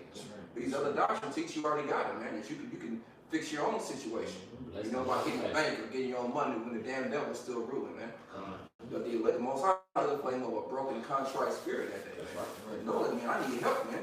This flesh is kicking my ass, man. I need salvation. Those are the ones that's going to make it, it's going to please the Heavenly Father in that day. That's right. Let's see. Verse 54, behold, the Lord knoweth all the works of men, their imaginations, their thoughts, and their hearts. So you can't hustle it. Go ahead. Which spake but the word, let the earth be made, and it was made. Let the heaven be made, and it was created. That's what I'm saying. You're gonna try to trick Yahweh. Man. And Yahweh shot. You know what I'm saying? Oh, no, they don't see me doing this. No. You know what I'm saying? And you doing all kind of sneak. I was saying, you gonna turn your notifications off. Right. Fuck out of here, bro. Go ahead. Fake out your maker. Yeah, You know what I'm saying? He done went incognito. Right. Hey, look at Jonah. He told Jeremiah before I formed you, I knew thee. You know, like bro, the most I know, bro. Just like you know your kids. When you see your kids grow, you can tell when your kids finna do some bullshit. Right. Because you watch this kid grow up and develop, you know tendencies. Like, bro, I see you, bro. He know how much hair on your head, but he don't know what you thinking about. Yeah, so how much you want to have your father? You know, I know my daughter about to do some bullshit. I know my nephew about to do some bullshit because I know I'm over you, man. I see you, bro. Yeah. I know your tendencies. I know how you act. I'm disciplined before, you know. Right. So like I said, how much more the Heavenly Father who knows, who can count the hairs in your head, as Elder said, who control the seas and they can't pass the sand, man. You know. Hey, and we have an angel. Everybody has angels assigned to them. You know, the righteous and even the wicked. All right, everybody's getting reports unto the Lord, man. You even read about certain accounts in the scriptures where they all came together in the heavens to sub counsel on what was going to take place in particular actions that was done on the earth. That's why he said the lights were created, the world was created, and because I said it, the Lord commanded the angels to do all these things, man. So as he commanded the angels to do all these things, best believe he commands the angels to put the spirit on you to conduct yourself in a certain way. That way the angels come back and report to the Lord and say it's done. He knows everything. It's already mapped out. It's already created. It's already blueprinted out, man. He's just using his angels to help fulfill it, man. It's already written. You know, just want to say that real quick. Verse 56. He told you how cold the Most High is. In his word were the stars made, and he knoweth the number of them. Just think of how many stars there are out there. He knows the number of the stars. Come on, man. You can't trick a power like that, man. That's the only power. And I will shine his word. That's right. He searcheth the deep and the treasures thereov. He hath measured the sea and what it containeth. He hath shut the sea in the midst of the waters, and with his word hath he tamed the earth upon the waters. Earth is his name, bro. Just sitting there, floating. That's what I'm saying, but you gonna try to lie. Man, come on. But you gonna try to lie. I got a precept. Go ahead. It's Malachi chapter 3, verse 8. It says, will a man rob the Most High? Yet ye have robbed me. But ye say, wherein have we robbed thee? In tithes and offerings. So basically, whenever the Most High requires of something, you're not going to be able to escape, you know, that offering or whatever it is that you owe him, man. Right. You know, which is in our case the time and effort of putting in the work. That's right. That's right. This is the sacrifice now. We don't have to physically sacrifice anymore. We have to sacrifice our bodies now. The Lord didn't do away with sacrifice because he was an ultimate sacrifice, but now we still sacrifice. It's just like giving up our bodies and our time. Man. That's right. That's what I'm saying. Now you can't put the turtle dove on the ram or the bull out up there. You got to get it right on your own. That's right. Don't got that. What I'm saying, the Lord got tired of us killing all the doggone animals. Sacrifice. You know what I'm saying? No. You ran that in the ground. You get right. That's right. That's right. You gotta kill yourself now. Right. Every day, if that's what it takes. Because every day you're doing some shit. Yeah. Hey, that's why it's written in Psalms 51. It says pretty much the Lord doesn't care about your offerings of your oxen and your goats and your sheep, man. All right, the sacrifices that are acceptable unto the Most High are a contrite heart and a broken spirit, which means to be down in a humble ass contrite spirit. Mean catch the hell, get your ass beat. That's the way to do it. You got a lot of rich people that had turtle doves that back then, they would continue on their wickedness. Yeah. You know, but now you got, like the elder said, you got to get your ass on that altar and get burned. And best believe it ain't gonna feel good, man. And if you sincere that through that burning, you're gonna be made refined into a new creature, being made a holy vessel and an honorable vessel unto the Lord, man. That's right. You know? And that's what you're gonna be a sweet savor to the Heavenly Father. You know, so Elder Johnson wants to push you, make sure you offer the right sacrifice, right? You know that way you're gonna be a stink and a burn as the Most High's nose, man. Unworthy sacrifice. That's right. You have to make sure he has respect to his sacrifice. You know, maybe that spirit of Abel, not Cain. That's right. This is Romans 12, verse 1. I beseech you, therefore, brethren, by the mercies of the Most High, that ye present your bodies a living sacrifice. That's what I'm saying, man. That was taught. That was written. For us to do that. Go ahead. Holy, acceptable unto the Most High. That's what I'm saying. So I'm going to say it like this. If your people at your job think that you holier than them, read it again. Come. Holy, acceptable unto the Most High. That's what I'm saying. The Lord requires us to be holier than you. Because you've been told that you can't do the things that you do, and you continue to do them. When we was told that we couldn't do those things no more, we repented, and we continue to repent. So it's a difference between me and you. It's a difference between us and them. You see? We had to fight the battle of not eating pork, not committing adultery, stopping smoking, and being responsible. We had to fight those same battles too. But ours was mixed with faith when we heard it. You see? Was that it? Which is your reasonable service. Which is your reasonable service, man. So it's the least you can do is to drop all that wickedness, man, no matter what nobody got to say. You goddamn right my bowl is full of kale.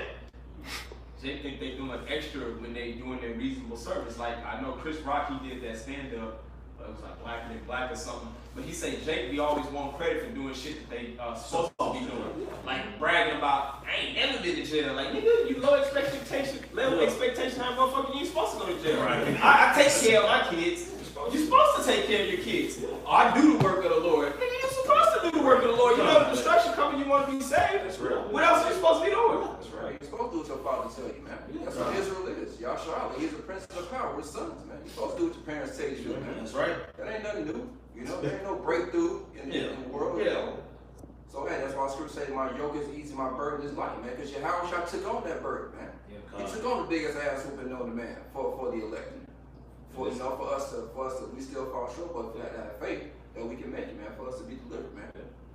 And that makes sense if I can say this. What the priest just said, because this place is full of rebellion. The place is full of witchcraft. So like the brother saying, you're supposed to listen to your parents. We're supposed to listen to the Most High. But this place is forwarding their agenda, man. You know, and we're trying to forward the agenda of Yahweh Shem Yahshua. God. Back to 2 Ezra 16. All right, let's go ahead and finish up. We almost done. Yeah, we might as well. Yeah, appreciate it. No, I'm playing. That's all. I'm just joking. No, I'm playing. Nah, this need to come out, man. This need to come out. Call all y'all about Shem Yahweh. Verse 59. He spread out the heavens like a vault. Upon the waters hath he founded it. In the desert hath he made springs of water, and pools upon the tops of the mountains, that the floods might pour down from the high rocks to water the earth. He made man and put his heart in the midst of the body, and gave him breath, life, and understanding. That's what I'm saying. And Lord willing, we those men that will breathe, that breath was breathed into, man. Being the knowledge, wisdom, and understanding of Yahweh Shem Yahweh Shai. Right. You see? The Lord set aside that cluster. Mm-hmm. You see?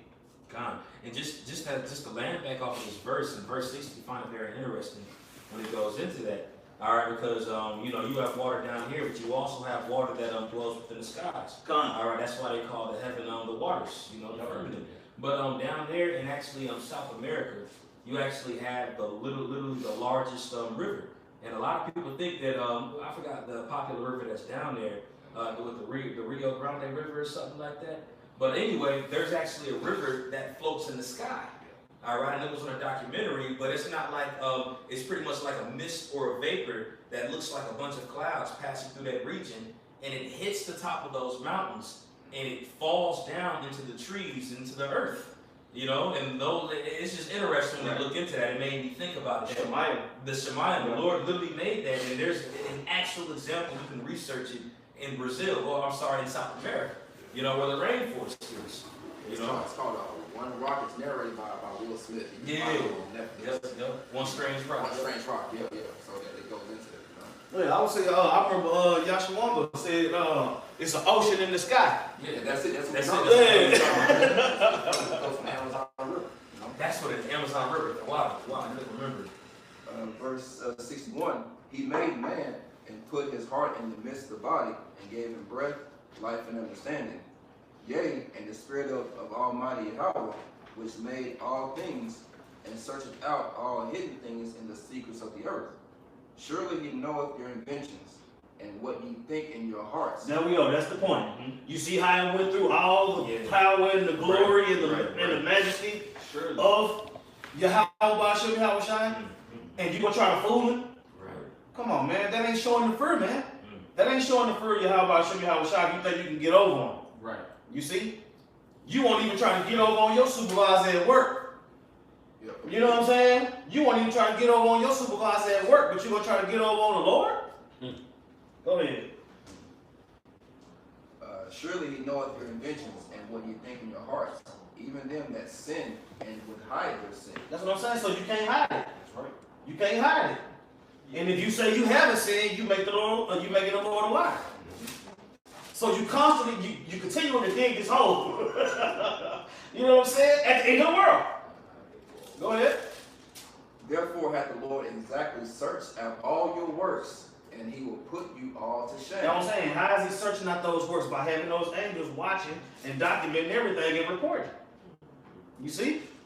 And when those angels that are assigned to you report, hopefully you have more wins than losses. Fighting against this flesh.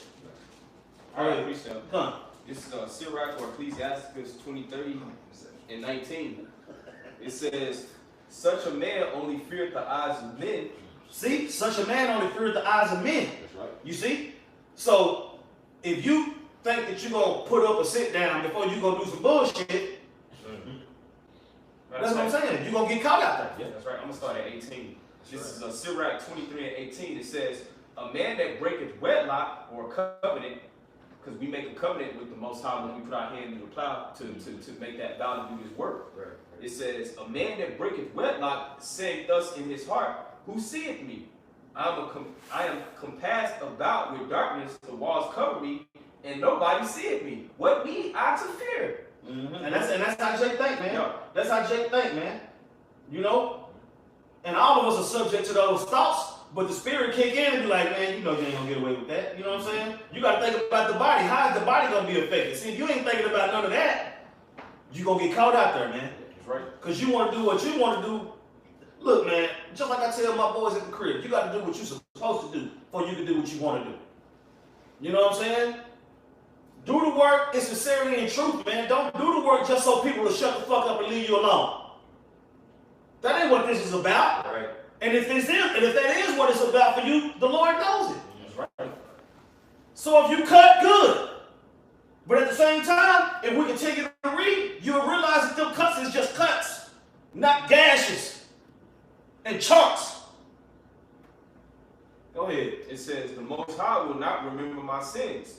Such a man only feareth the eyes of men, and knoweth not that the eyes of the Lord are 10,000 times brighter than the sun, beholding all the ways of men and considering the most secret parts. That's what I'm saying. Now keep this in mind. If the Lord's eyes are 10 times brighter than the sun, and you doing wickedness, you think he don't see your righteousness? Right. You niggas better find some balance before you get killed, man. Myself included.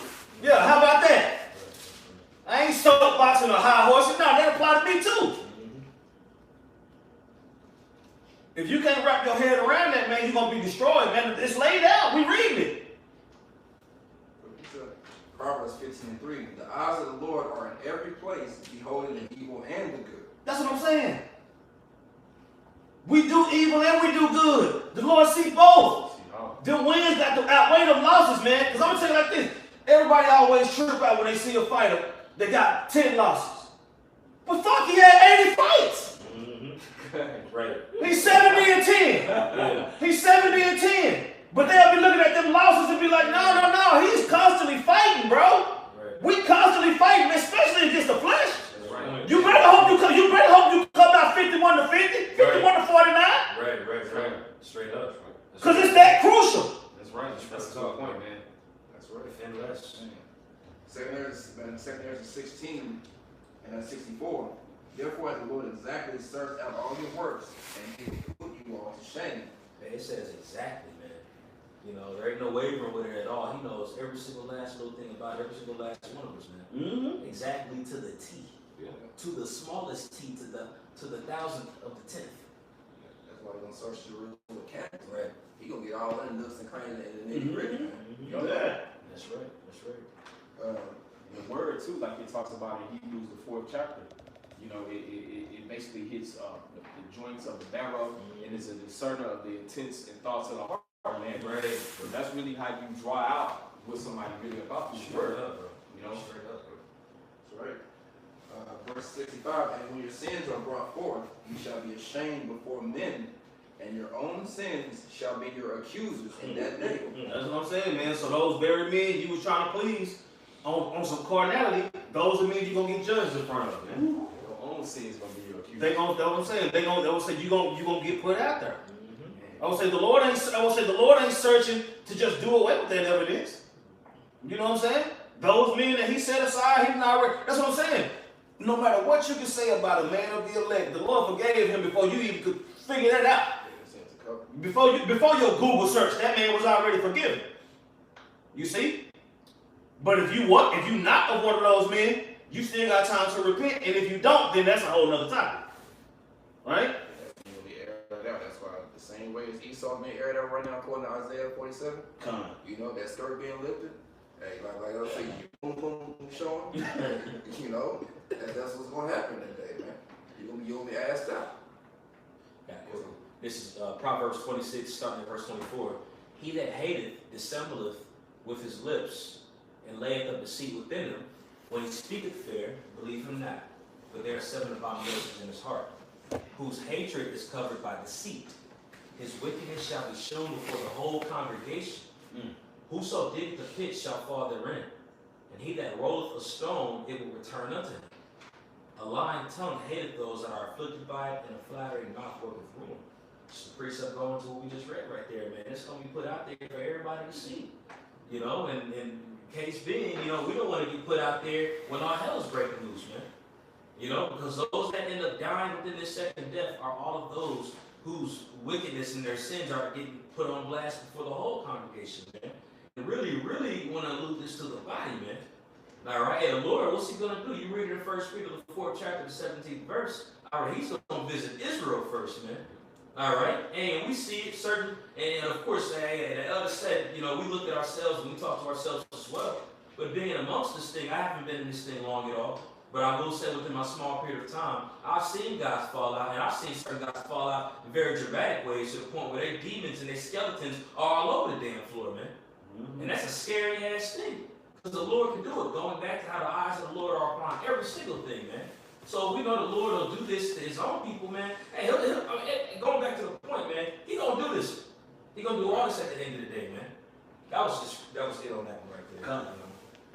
2 16 and 66. I'm sorry, 65, man. And when your sins are brought forth, you shall be ashamed before men, and your own sins shall be your accusers in that day. What will ye do?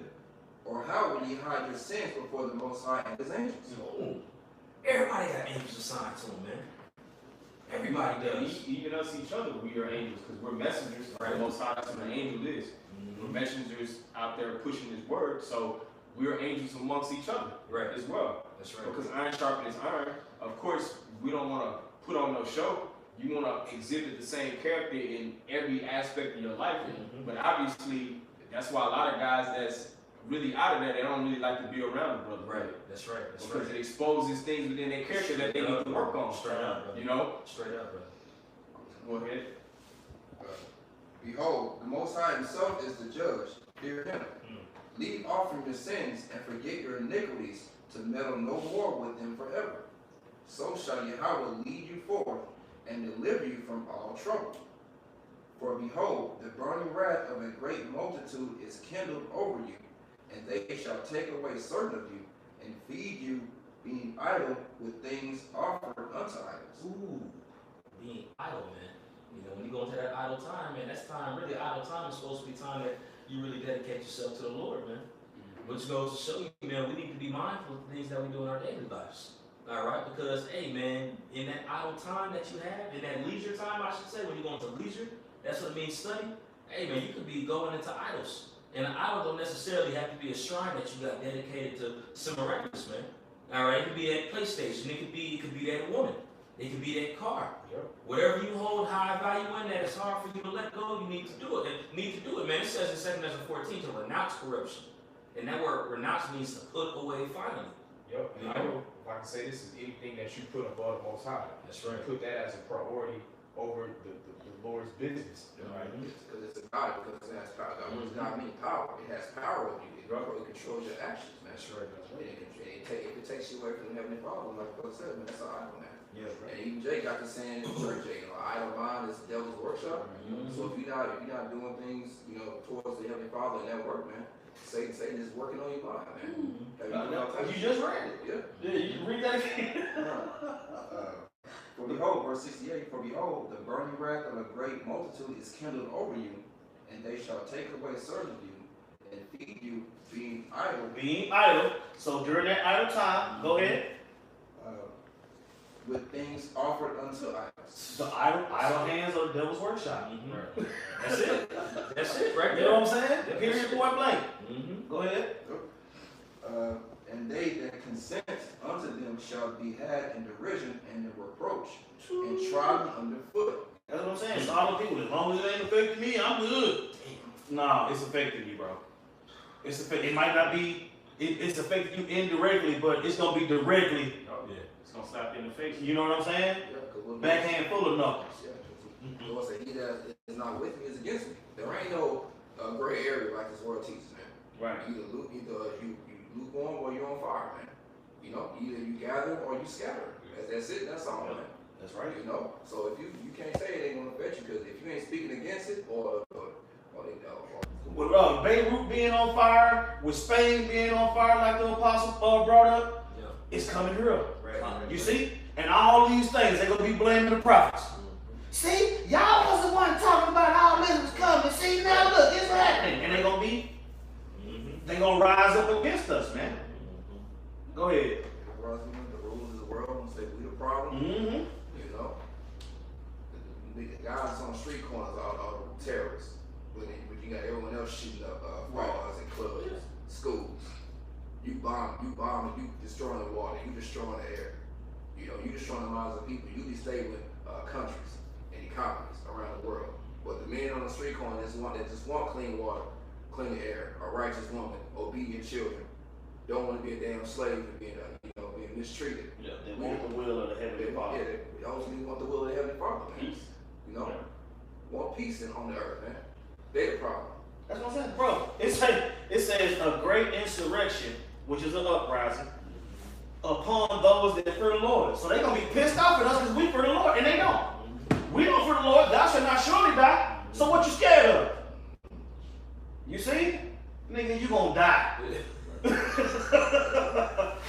our Bibles up and everything. Red niggas, white niggas, black niggas, yellow niggas, gonna die, man. Yeah, you see how they turn their nose up when you tell them you don't eat pork and shrimp. Yeah, You know? straight up. You stink with it in that day. You know? Straight up.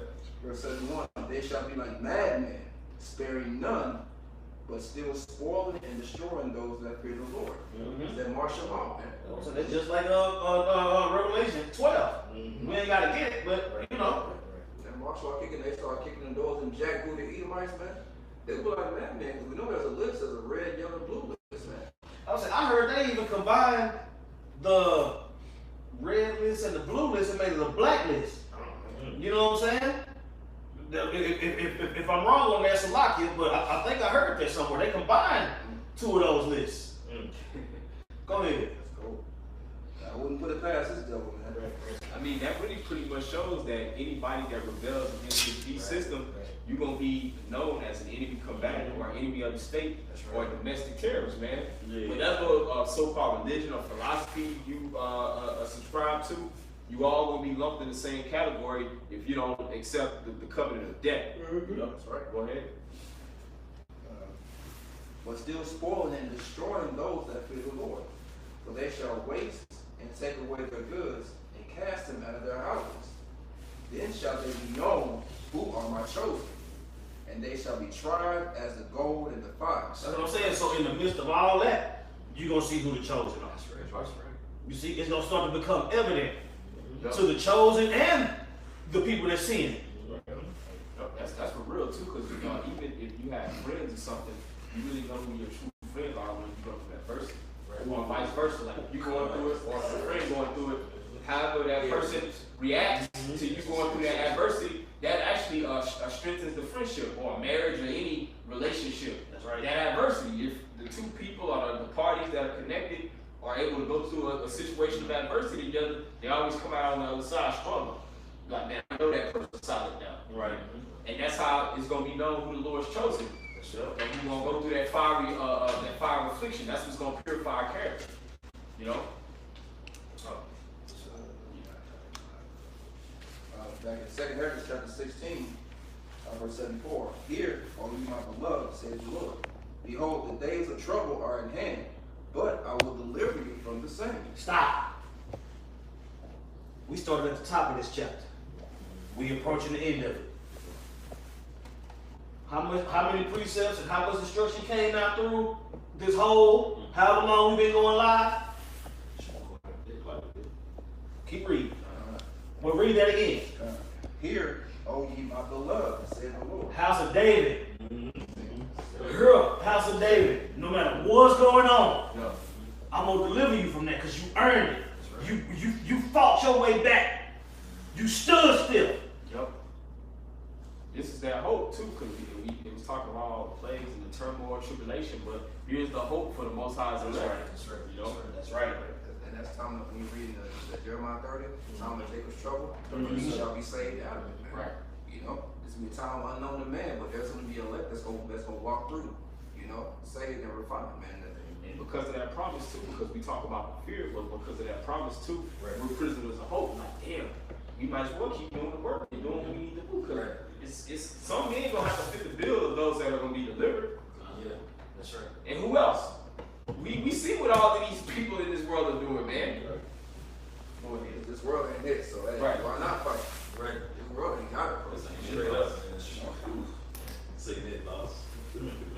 Hear, O ye my beloved, said the Lord. Behold, the days of trouble are at hand, but I will deliver you from the same. Be ye not afraid, neither doubt, for the Most High is your God, You know what I'm saying? Go ahead. and the God of them who keep my commandments and precepts, said the Lord power. Let not your sins weigh you down, and let not your iniquities lift up themselves.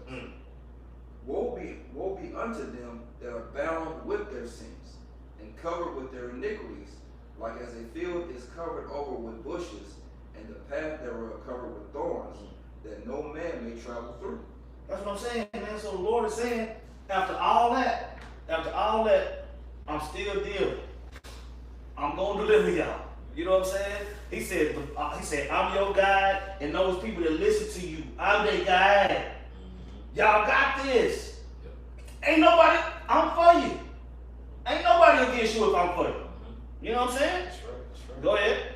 I had a precept for you. Come. Sirach 14:2. Blessed is he whose conscience hath not condemned him, and who has not fallen from his hope in the Lord. That's what I'm saying. So through all that, all this destruction, all this calamity, all your wickedness, all you gotta do is repent. You know what I'm saying? Repent and do your part. That's right. Make your body a living sacrifice. Be willing to get out there one time. You see? So through all that whole 78 verses, go ahead and finish your precept and then finish that last verse. But that's what I'm saying. After all that, the Lord lets you know you're gonna be all right. I had one more precept. Sirach 17:24. But unto them that repent, he granteth them return, and comfort those that failed in patience. That's what I'm saying. That's only if you repent. You know what I'm saying? Them times you fell short, you repented, the Lord gonna deal. That was the whole point. He told you was gonna fall several times. He also told you was gonna get up several times. So you gotta use that. So you can't let your sins weigh you down, man. You know? I mean, you just keep doing it because we ain't great. So that's what other churches teach you. Right. You don't use your liberty as a license to sin. First, don't be a new man too, if I can say this. And then, of course, the outward man in the flesh perishes daily, but the inward man is supposed to be renewed day by day. It's supposed to be growing. You know? Return unto the Lord and forsake thy sins. Make thy prayer before his face and offend less. Turn again to the Most High. I'm saying your wins gotta outweigh your losses. If you don't had 150 fights, man, your wins need to outweigh your losses. But out of all those fights, you battle tested. Keep in mind, you pray for all those opportunities. You pray for more patience. You pray for more faith. And when those fights came up, that's what I'm saying. You praying for faith is like signing up for a fight and having training time for when that time comes. Or you gonna win that fight or you gonna lose that fight. Because both are a possibility. You gotta have more wins than losses through the spirit, man. And you gotta go to the film, whether it's a win or a loss. Cut. Damn, he caught me slipping. Let's go back to the film and see what happened. Damn, I knocked his ass out, I won. Let's go back to the film and see what was successful. And keep it going. Or need to change. You know what I'm saying? You gotta go back to the film regardless, man, and keep going. That's 2 Corinthians 13. Examine ourselves whether we be in faith. You always got to give yourself a self-diagnosis. That's right. You know, just ways of improvement in areas of growth, opportunity. You know? Especially at the end of the world. Especially. More so than now, man. Verse 26, turn again to the Most High and turn away from iniquity, for he will lead thee out of darkness into the light of health. He said, the Most High is your God. And hate thou abomination vehemently. So you're going to be covered, man. You know, you'll have forgiveness in that day. You'll receive that mercy. You'll be amongst that elect that will show up for the foundation of the earth. You know, we're waiting for that manifestation of the sons of the Most High. When you read Romans 8 chapter, you'll manifest as one of those sons in that day, man. That was a priest, bro. Okay, we got one more verse in Second Ezra. Second Ezra 7:16 and 78. It is left undressed and is cast into the fire to be consumed therewith. Right? Talk about all your iniquities and all those different things that the Lord didn't impute amongst you, against you. You see? All those sins that you usually beat yourself up with, they're going to be burned up, they're going to be destroyed, they're going to be cast out, man. Because the Lord already forgave you before you even did it. You know? And if you can't find hope and joy in that, then you're wasting your time, man. You're wasting your time. And it was written that you was going to do it. Anybody got anything else? That's all. It's cool. I was going to say this, it says it's left undressed because the verse was, they refer to your sins as being what bushes.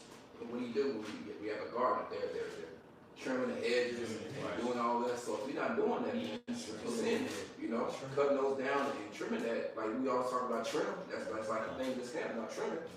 If it's left undressed, man, you know, it's going to be chaff of fire that day, man. You're going to burn that, man. You know, so that's all I have. All right, with that, we want to give all praises to Yahweh Ba'Shem, Yahweh Shai, Ba'Shem Rakakadash.